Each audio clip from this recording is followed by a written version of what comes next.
Hello friends, ओम श्री गणेशाय नमः। जय माता दी। आप सभी का स्वागत है आपकी अपनी यूट्यूब चैनल पर। आप सभी को नवरात्रि की हार्दिक शुभकामनाएं। आज हम नवरात्रि के 7वें दिन पर दुर्गा सप्तशती पाठ के 11वें अध्याय को प्रस्तुत करेंगे। फ्रेंड्स, वीडियो शुरू करने से पहले आपसे रिक्वेस्ट है, अगर आप हमारे चैनल पर नए हैं और आपने अभी तक चैनल को सब्सक्राइब नहीं किया है तो प्लीज सब्सक्राइब कीजिएगा चैनल को, साथ ही प्रेस कीजिएगा बेल आइकन को, जिससे नए वीडियो से रिलेटेड नोटिफिकेशन आपको तुरंत प्राप्त हो सके। और वीडियो पसंद आने पर वीडियो को लाइक और शेयर जरूर कीजिएगा ताकि सभी भक्तों को इस वीडियो का लाभ प्राप्त हो सके। और कमेंट बॉक्स में जय माता दी जरूर लिखिएगा।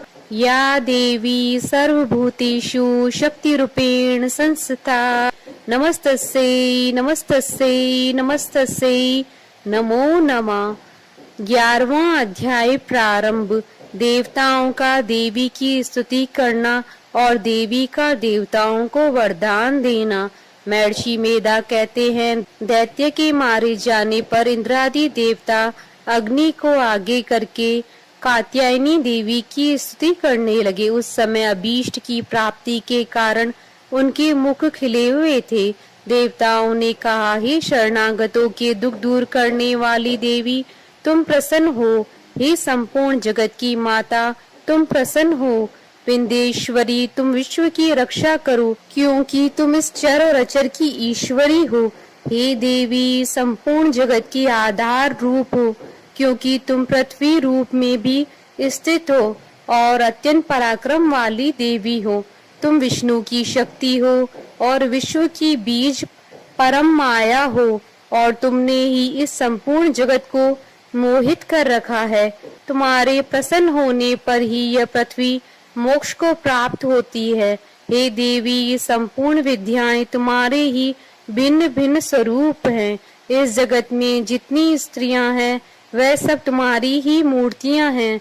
एकमात्र तुमने ही इस जगत को व्याप्त कर रखा है। तुम्हारी स्तुति किस प्रकार हो सकती है, क्योंकि तुम परम बुद्धि रूप हो और संपूर्ण प्राणी रूप स्वर्ग और मुक्ति देने वाली हो। अतः इसी रूप में तुम्हारी स्तुति की गई है। तुम्हारी स्तुति के लिए इससे बढ़कर और क्या युक्तियां हो सकती हैं। संपूर्ण जनों के हृदय में बुद्धि रूप होकर निवास करने वाली, स्वर्ग तथा मोक्ष प्रदान करने वाली, हे नारायणी देवी, तुमको नमस्कार है। काला काष्ठा आदि रूप से अवस्थाओं को परिवर्तन की ओर ले जाने वाली तथा प्राणियों का अंत करने वाली नारायणी, तुमको नमस्कार है। हे नारायणी, संपूर्ण मंगलों की मंगल रूप वाली, हे शिवे, हे संपूर्ण प्रयोजनों को सिद्ध करने वाली, हे शरणागत वत्सला, 3 नेत्रों वाली गौरी, तुमको नमस्कार है। सृष्टि स्थित तथा संहारव की शक्ति भूता सनातनी देवी, गुणों का आधार तथा सर्व सुखमयी नारायणी, तुमको नमस्कार है। हे शरण में आए वे शरणागतों, दीन दुखियों की रक्षा में तत्पर, संपूर्ण पीड़ाओं को हरने वाली, हे नारायणी, तुमको नमस्कार है।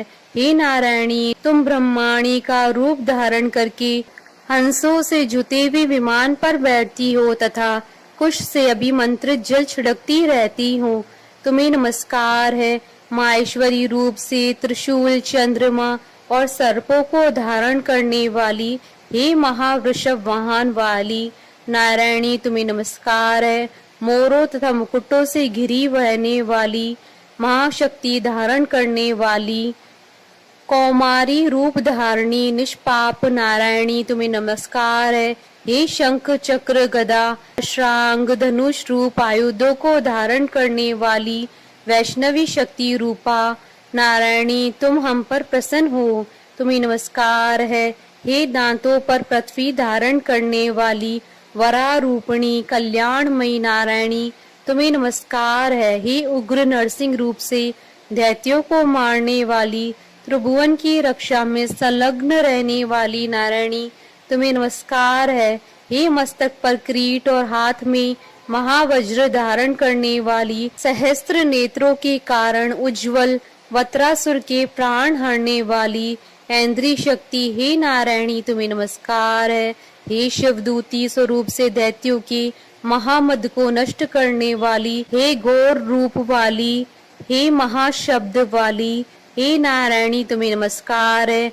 दाढ़ों के कारण विकराल मुख वाली, मुंडमाला से विभूषित मुंडमर्दनी चामुंडा रूपा नारायणी तुम्हें नमस्कार है। हे लक्ष्मी, लज्जा, महाविद्या, श्रद्धा, पुष्टि, स्वदा, दूर्वा, महारात्रि तथा महाविद्या रूपा नारायणी तुमको नमस्कार है। हे मेधा, सरस्वती, सर्वोत्कृष्ट ऐश्वर्य रूपिणी पार्वती, महाकाली, नियंता तथा ईश्वर रूपिणी नारायणी तुम्हें नमस्कार है। हे सर्व स्वरूप सर्वेश्वरी, सर्वशक्ति युक्त देवी, हमारी वैसे रक्षा करो तुम्हें नमस्कार है। हे कात्यायनी, तीनों नेत्रों से भूषित यह तेरा सौम्य मुख सब तरह के डरों से हमारी रक्षा करे तुम्हें नमस्कार है। हे भद्रकाली, ज्वालाओं के समान भयंकर, अति उग्र एवं संपूर्ण असुरों को नष्ट करने वाला तुम्हारा त्रिशूल हमें भय से बचावे तुमको नमस्कार है। हे देवी, जो अपने शब्द से इस जगत को पूरित करके दैत्यों के तेज को नष्ट करता है, वह आपका घंटा इस प्रकार हमारी रक्षा करे जैसे कि माता अपने पुत्रों की रक्षा करती हैं। हे चंडी के असुरों के रक्त और चर्बी से चर्चित जो आपकी तलवार है वह हमारा मंगल करे, हम तुमको नमस्कार करते हैं। हे देवी, तुम जब प्रसन्न होती हो तो संपूर्ण रोगों को नष्ट कर देती हो और जब रुष्ट हो जाती हो तो संपूर्ण वांछित कामनाओं को नष्ट कर देती हो और जो मनुष्य तुम्हारी शरण में आते हैं उन पर कभी विपत्ति नहीं आती है, बल्कि तुम्हारी शरण में गए वे मनुष्य दूसरों को आश्रय देने योग्य हो जाते हैं। अनेक रूपों से बहुत प्रकार की मूर्तियों को धारण करके इन धर्मद्रोही असुरों का तुमने संहार किया, वह तुम्हारे सिवा कौन कर सकता था। चतुर्दश विद्याएं, षष्ठ शास्त्र और चारों वेद तुम्हारे ही प्रकाश से प्रकाशित हैं, उनमें तुम्हारा ही वर्णन है। और जहाँ राक्षस, विषैले सर्प, शत्रुगण हैं, वहाँ और समुद्र के बीच में भी तुम साथ रहकर इस विश्व की रक्षा करती हो। हे विश्वेश्वरी, तुम विश्व का पालन करने वाली विश्व रूपा हो, इसलिए संपूर्ण जगत को धारण करती हो, इसलिए ब्रह्मा, विष्णु, महेश की भी वंदनिया हो। जो भक्ति पूर्वक तुमको नमस्कार करते हैं वह विश्व को आश्रय देने वाले बन जाते हैं। हे देवी, तुम प्रसन्न हो और असुरों को मारकर जिस प्रकार हमारी रक्षा की है, ऐसी हमारे शत्रुओं से सदा हमारी रक्षा करती रहो। संपूर्ण जगत के पाप नष्ट कर दो और पापों तथा उनके फलस्वरूप होने वाली महामारी आदि बड़े बड़े उपद्रवों को शीघ्र ही दूर कर दो। विश्व की पीड़ा को हरने वाली देवी, शरण में पड़े हुए पर प्रसन्न हो। त्रिलोकी निवासियों की पूजनीय परमेश्वरी, हम लोगों को वरदान दो। देवी ने कहा, हे देवताओं, मैं तुमको वर देने को तैयार हूँ। आपकी जैसी इच्छा हो वैसा वर मांग लो, मैं तुमको दूंगी। देवताओं ने कहा, हे सर्वेश्वरी, त्रिलोकी के निवासियों की समस्त पीड़ाओं को तुम इसी प्रकार हरती रहो और हमारे शत्रुओं को इसी प्रकार नष्ट करती रहो। देवी ने कहा, वह वास्तव मनवंतर के 28वें युग में 2 और महाअसुर शुंभ और निशुंभ उत्पन्न होंगे। उस समय मैं नंद गोप के घर से, यशोदा के गर्भ से उत्पन्न होकर विंध्याचल पर्वत पर शुंभ और निशुंभ का संहार करूंगी।